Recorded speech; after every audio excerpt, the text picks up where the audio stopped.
আসসালামু আলাইকুম। অনার্সের ভর্তি ইচ্ছুক শিক্ষার্থীরা সবাইকে জানাচ্ছি অনেক অনেক শুভেচ্ছা।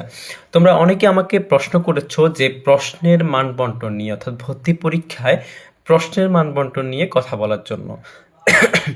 যদিও এটা নিয়ে আমি কথা বলেছি আমার ভর্তির প্রসেসিংয়ের যে, অর্থাৎ আবেদনের প্রসেসিংয়ের যে একটা বড় ভিডিও আছে, মূল ভিডিও আছে, ওখানে আমি সকল বিষয়ে মোটামুটি ক্লিয়ার করেছি।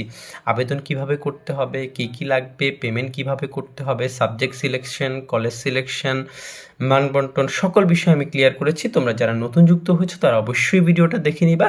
আশা করি ওই ভিডিওটা দেখলে তুমি পুরো অ্যাডমিশন প্রসেসটা বুঝতে পারবে। সো আমি আজকে মান বন্টনের বিষয়টা নিয়ে কথা বলবো। প্রথমত তোমাদের 100 মার্কস কিন্তু জিপিএতে থাকতেছে, বাকি 100 মার্কস থাকতেছে তোমাদের পরীক্ষায়, ঠিক আছে? ওই পরীক্ষার 100 মার্কসের মধ্যে তোমরা যারা মানবিকে ছিলা, তোমাদের বাংলা থেকে 20 মার্কসের প্রশ্ন হবে, ইংরেজি থেকে 20 মার্কসের প্রশ্ন হবে, সাধারণ জ্ঞান থেকে 20 মার্কসের প্রশ্ন হবে। টোটাল হচ্ছে কত হলো? 60 মার্কসের প্রশ্ন। আর বাকি 40 মার্কস থাকবে তোমার যে ইন্টারে গ্রুপ সাবজেক্টগুলো ছিল, অর্থাৎ তোমরা যারা মানবিকে আছো, মানবিকের যে গ্রুপ সাবজেক্টগুলো ছিল সেগুলো থেকে।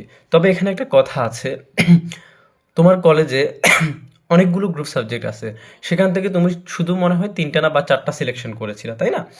শুধুমাত্র ওই 3টা 4টা থেকে প্রশ্ন হবে না। তোমার কলেজের ইন্টারের যে গ্রুপ সাবজেক্টগুলো ছিল সবগুলো থেকে মিলে হচ্ছে 40 মার্কসের প্রশ্ন হবে। তবে সেখানে একটা কথা আছে, যেই সাবজেক্টগুলো মেইন, অর্থাৎ সাপোজ হচ্ছে মানবিকের জন্য অর্থনীতি মেইন সাবজেক্ট, হ্যাঁ, রাষ্ট্রবিজ্ঞান মেইন সাবজেক্ট, ওই সাবজেক্টগুলো থেকে প্রশ্নের পরিমাণটা অনেকটাই বেশি থাকবে, ঠিক আছে? সো সবগুলো অর্থাৎ গ্রুপ সাবজেক্ট সবগুলো থেকে বিষয় থেকে প্রশ্ন থাকবে, এটা নিশ্চিত থাকবে। অর্থাৎ 40 মার্কসের প্রশ্ন থাকবে, টোটাল তোমার 100 মার্কসের প্রশ্ন থাকবে।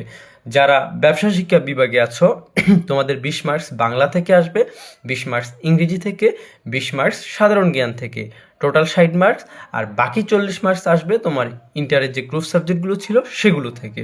সেম সায়েন্সেরও তোমার 20 মার্কস বাংলা থেকে, 20 মার্কস ইংরেজি থেকে, 20 মার্কস সাধারণ জ্ঞান থেকে, এবং ইন্টারে যে গ্রুপ সাবজেক্টগুলো ছিল সেগুলো থেকে বাকি 40 মার্কসের প্রশ্ন থাকবে।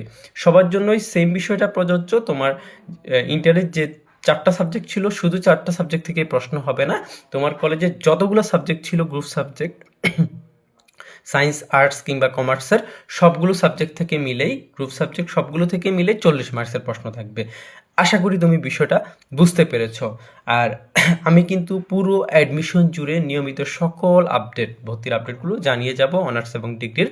তোমরা যারা নতুন যুক্ত হয়েছে অবশ্যই পেজে সকল আপডেটগুলো পাবে। তোমাদের কোনো প্রশ্ন থাকলে অবশ্যই আমাকে জানাবে, কমেন্টে জানাতে পারো, ইনবক্সে জানাতে পারো, আমি যথাযথ উত্তর দেওয়ার চেষ্টা করবো। আর তোমার যারা ফ্রেন্ড আছে যারা এখানে যুক্ত নেই তাদেরকে পেজে ইনভাইট করো, ফলো দিয়ে রাখতে বলো, তাহলে এখান থেকে সকল আপডেট তোমরা নিয়মিত পেয়ে যাবে, ঠিক আছে? সো এতটুকুই। আশা করি সবাই ভালো থাকো, সুস্থ থাকো, সবার জন্য শুভকামনা।